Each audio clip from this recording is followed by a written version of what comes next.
الرحيم والعصر إن خسر إلا الذين آمنوا وعملوا الصالحات وتواصوا بالحق وتواصوا بالصبر। এরশাদ হচ্ছে, মহাকালের শপথ, সময়ের শপথ, নিশ্চয় মানুষ ক্ষতিগ্রস্তের মধ্যে রয়েছে। তবে যারা ঈমান এনেছে, নেক কাজ করেছে, পরস্পরকে সবরের উপদেশ দিয়েছে, ধৈর্যের উপদেশ দিয়েছে, তারা ব্যতীত। সম্মানিত দিনী ভাইরা, বাংলাদেশ জামাত ইসলামী কর্তৃক আয়োজিত আজকের এই সুন্দর পরিবেশে দাওয়াতি দশক উপলক্ষে সাধারণ সভার সম্মানিত ভাই পরিচালক, সম্মানিত মেহমানবৃন্দ, সামনে উপবিষ্ট দিনের সম্মানিত দাঈ ইলাল্লাহ, দিনের সম্মানিত মেহমানগণ, আসসালামু আলাইকুম ওয়া রাহমাতুল্লাহি ওয়া বারাকাতুহু। আল্লাহ তাআলার শুকরিয়া, রাসূল আকরাম সাল্লাল্লাহু আলাইহি সাল্লাম প্রতি অসংখ্য অগণিত দুরূদ, শুহাদা আত্মার যথাযথ মর্যাদা কামনার মাধ্যমেই আমরা আমাদের আজকের এই সংক্ষিপ্ত দাওয়াত শুরু করছি।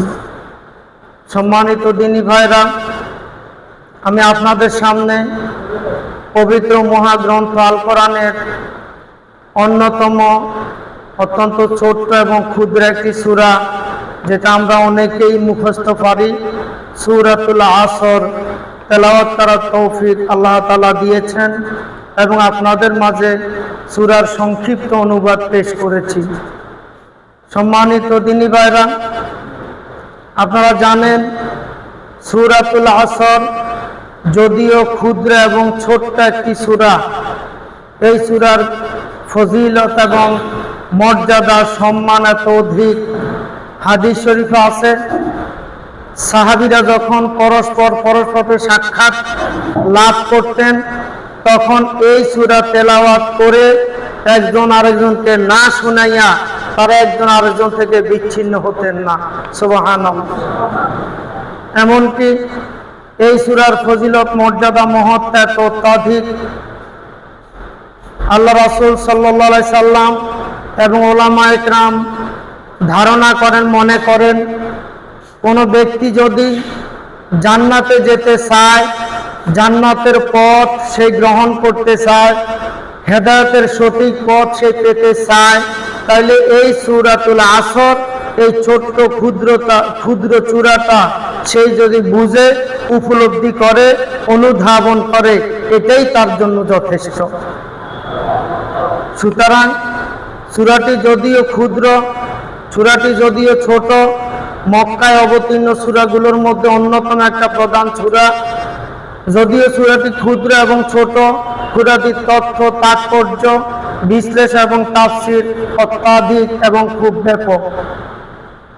আমি আপনাদের সামনে এই সূরার অনুবাদ পেশ করেছি। সূরার প্রথম আয়াত থেকে সূরাত আল আসর, আসর শব্দটা ব্যাপক অর্থবোধক শব্দ। আসর শব্দের অর্থ মহাকাল, মহাসময়।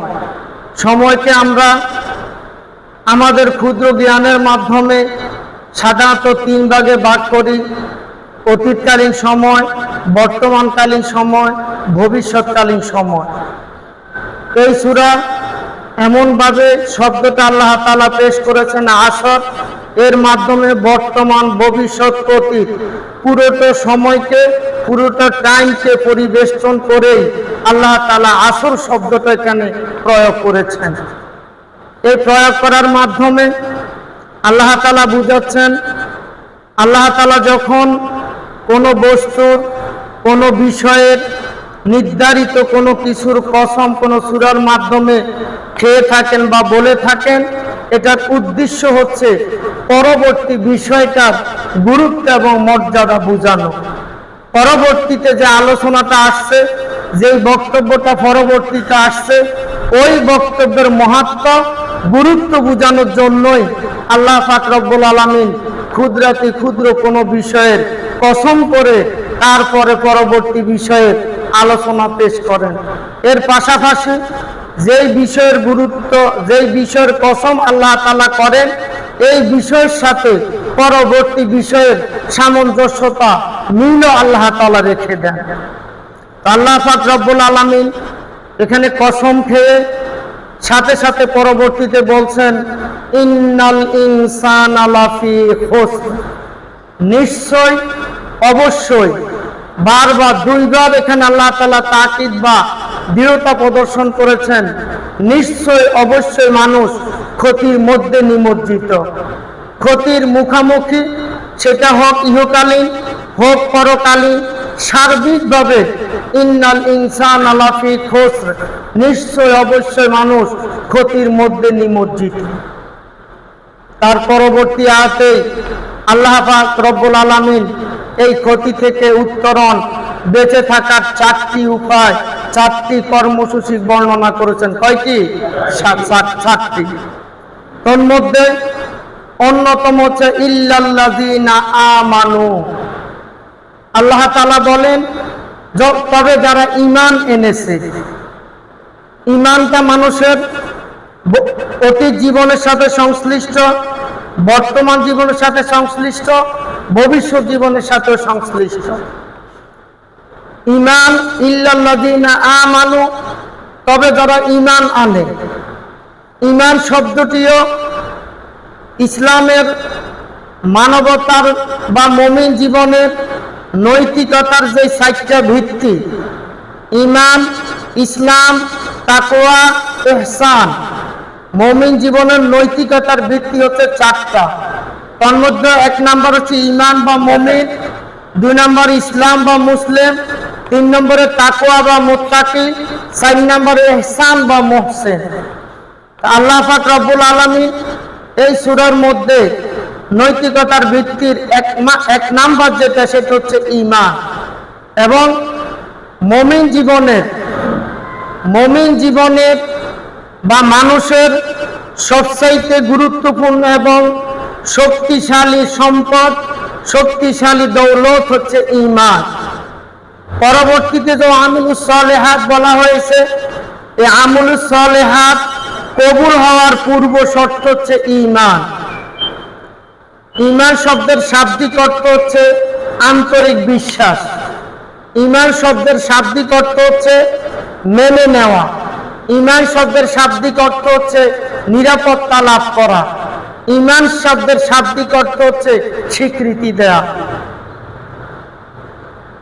দ্বীনের মৌলিক বিষয়সমূহ সহ তার শাখা প্রশাখাগুলো মনে প্রাণে আন্তরিকভাবে বিশ্বাস করার নামে হচ্ছে ঈমান। আমরা জানি ঈমানের মৌলিক বিষয় হচ্ছে 7টা। কয়টা? ঈমানের মৌলিক বিষয় হচ্ছে 7টা। তার মধ্যে 1 নাম্বার হল ঈমানু বিল্লাহ, আল্লাহর প্রতি ঈমান। আল ঈমানু বিল মালাইকা, ফেরেশতাদের প্রতি ঈমান। আল ঈমানু বিল আম্বিয়া ও আর রাসূল, নবী রাসূলদের প্রতি ঈমান। আল ঈমানু বিল কুতুব, আসমানি কিতাবের প্রতি ঈমান। আল ঈমানু বিল ইয়াউমিল আখিরা, পরকাল দিবসের প্রতি ঈমান। যদিও 7টা আমরা ছোটখাটো পুস্তকের মধ্যে পড়ে থাকি, এগুলাকে অল বাসি বাদাল মাউত, এটাকে যদি আরেকটা, দুইটাকে যদি একটা দাও, তাহলে মৌলিক বিষয় হচ্ছে 6টা। এই 6টা মৌলিক বিষয়গুলো, যেটা আমাদের ধরা ছোঁয়ার বাহিরে, ধ্যান ধারণার বাহিরে, এমন বিষয়গুলোর প্রতি ঈমান পোষণ আমাদেরকে করতে হবে। এই কারণে সূরা বাকারার শুরুতে বলা হয়েছে মুত্তাকির পরিচয় দিয়ে, ওয়ায়ুমিনুনা বিল গায়ব, তারা অদৃশ্য বিষয়ের প্রতি ঈমান আনে। মুত্তাকিদের পরিচয়ের মধ্যে অন্যতম পরিচয় হচ্ছে মুত্তাকিরা অদৃশ্য বিষয়গুলো, যেগুলো দেখা যায় না, ওই বিষয়গুলোর প্রতি ঈমান আনয়ন করা। মরহুম অধ্যাপক গোলাম আজম রহমতুল্লাহ আলাইহি, তিনি তামিরুল মিল্লাত কামিল মাদ্রাসায় সাধারণত জীবিত থাকা অবস্থায় প্রত্যেক বছরই খতমে বুখারী এবং বুখারী শরীফের সবক অনুষ্ঠানে সাধারণত উনি প্রধান মেহমান হিসেবে আসন গ্রহণ করতেন এবং দীর্ঘ সময় তিনি সেখানে আলোচনা পেশ করতেন। তখন আলোচনার এক পর্যায়ে আমি কয়েকবার ওনার এই আলোচনাটা বিশেষ করে মিল্লাতেই শুনেছি। উনি ইমানের আলোচনা করতে গিয়ে উনি বাস্তব একটা উদাহরণ পেশ করতেন। তার পকেট থেকে একটা পয়সা হাতে নিয়ে বলতেন, আমার পকেট এখন হাতের মুঠোর মধ্যে কি আছে আপনারা দেখতেছেন? উপস্থিত বলতো, না দেখতেছি না। তাহলে আমি যদি বলি আমার পকেটে একটা 5 টাকার পয়সা আছে, তাহলে আপনারা কে বিশ্বাস করবেন? হ্যাঁ, বিশ্বাস করবেন। এই যে আপনারা দেখেন না, না দেখে বিশ্বাস করেছেন, এই বিশ্বাস করার নামই হচ্ছে ঈমান। ওয়ায়ুমিনুনা বিল গায়ব, তারা অদৃশ্য বিষয়ের প্রতি ঈমান আনে।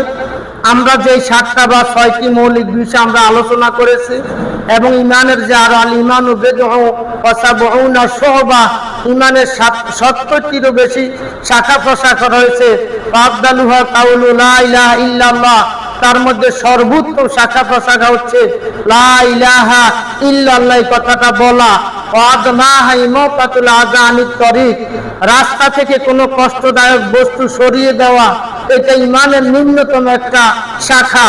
অল হায়াউ শুবাতুম মিনাল ঈমান, হায়া বা লজ্জা শরম ঈমানের অন্যতম একটা অঙ্গ। এই হাদিস ঈমানের 70টিরও শাখা প্রশাখা বলা হয়েছে।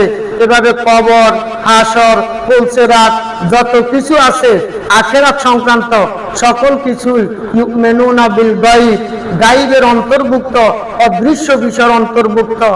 আমাদের এই সূরা আসরের মধ্যে আল্লাহ পাক রব্বুল আলামিন যে প্রধান কর্মসূচিটা আমাদের জন্য দিয়েছেন সেটা হচ্ছে ঈমান।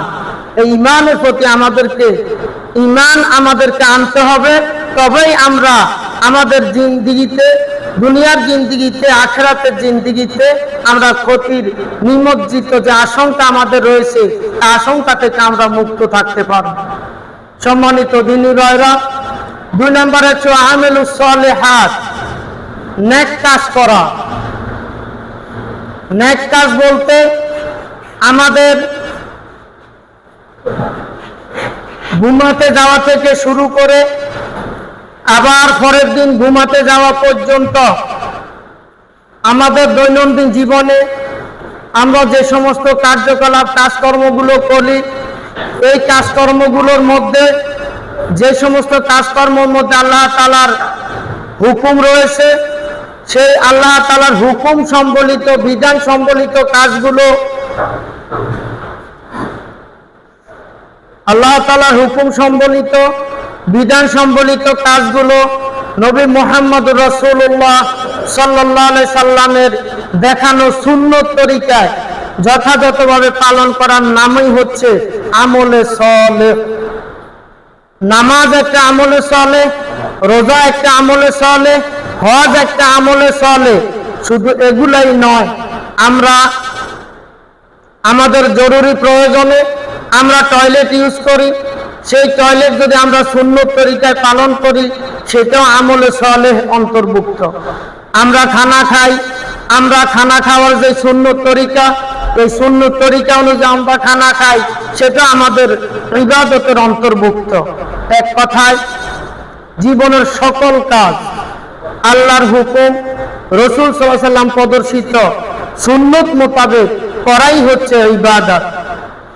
দেখেন, ইবাদতের মধ্যে আল্লাহ তাআলার হুকুম আমলে সালেহ এর মধ্যে অন্যতম আমলে সালেহ হচ্ছে নামাজ, as-সালাত।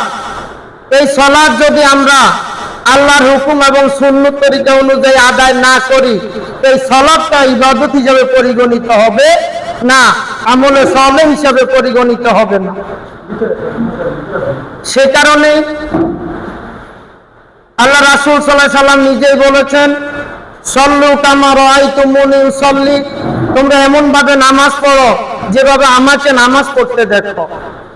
সুতরাং আল্লাহর হুকুম, রাসূল সাল্লাল্লাহু আলাইহি সাল্লামের সুন্নত তরিকা অনুযায়ী যদি আমরা নামাজও না পড়ি, তাহলে নামাজটা আমলে সালেহ হিসেবে গণ্য হবে না। আল্লাহ তাআলা দ্বিতীয় কর্মসূচি বলেছেন, ওয়া আমিলুস সালিহাত, নেক কাজ করা। তৃতীয় কর্মসূচি ওয়াতাওয়াসাউ বিস সবরি ওয়াতাওয়াসাউ বিল হাক্কি ওয়াতাওয়াসাউ বিস সবরি।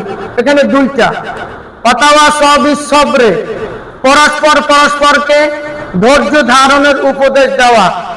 বিপদে আপদে, দুঃখ কষ্ট গ্লানিতে মানুষের অন্যতম দায়িত্ব কর্তব্য হচ্ছে ধৈর্য ধারণ করা। কিন্তু ধৈর্য ধারণের উপদেশ দিতে হবে বিপদ আপদ বালা মুসিবতে, এবং ধৈর্য ধারণ করে বিপদ আপদে অনড় অবিচল মজবুত অটুট থাকতে হবে।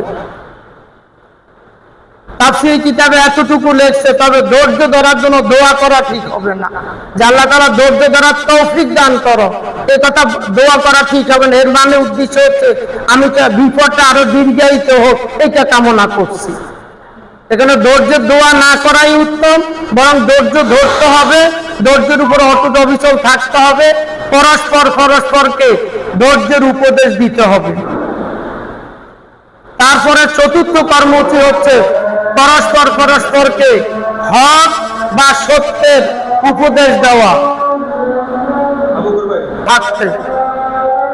এই কারণেই দাওয়াতু ইলাল্লাহ, মানুষকে আল্লাহর দিকে যাতে ডাকার যে একটা চর্চা, এটা কোনো সুনির্দিষ্ট সময়ের সাথে সংশ্লিষ্ট না।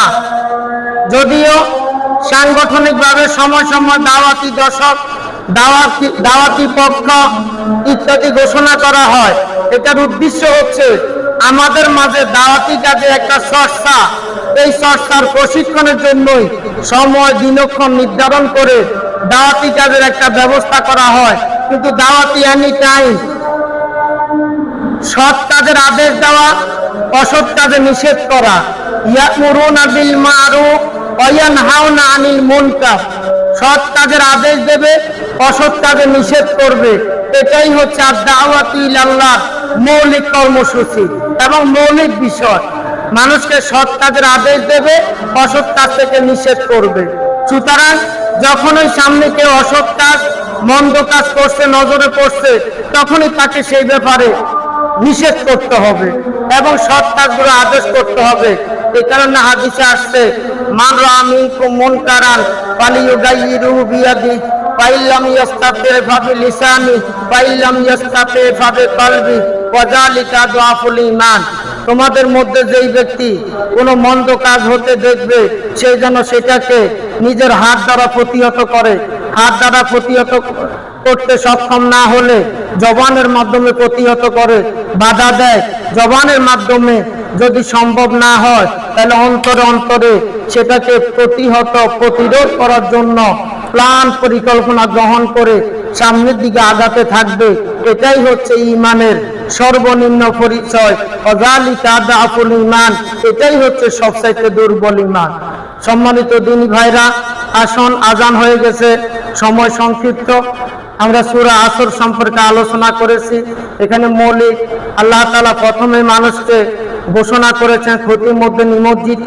এই ক্ষতি থেকে উত্তরণের জন্য 4টা বিষয়, মৌলিক বিষয় আল্লাহ তাআলা আমাদের জন্য আলোচনা করেছেন, যেটা আমরা ইতিমধ্যে পেশ করেছি। এই 4টা মৌলিক বিষয় কিন্তু পুরো কোরআনের ব্যাখ্যা এবং তাফসীর, পুরো কোরআনের এবং হাদিসের মূল আলোচনাই কিন্তু এই 4টা বিষয়ের উপরে। এই কারণে সাহাবীরা বলতেন, আলোচনা করতেন, জান্নাতে যাওয়ার জন্য এই সূরাটাই বুঝা যথেষ্ট। আল্লাহ তাআলা আমাদেরকে এই সূরা যথাযথভাবে বুঝে আমল করার তৌফিক দান করুক। আমিন। ওমা তাওফিকা ইল্লা বিল্লাহ। আসসালামু আলাইকুম ওয়া রাহমাতুল্লাহ।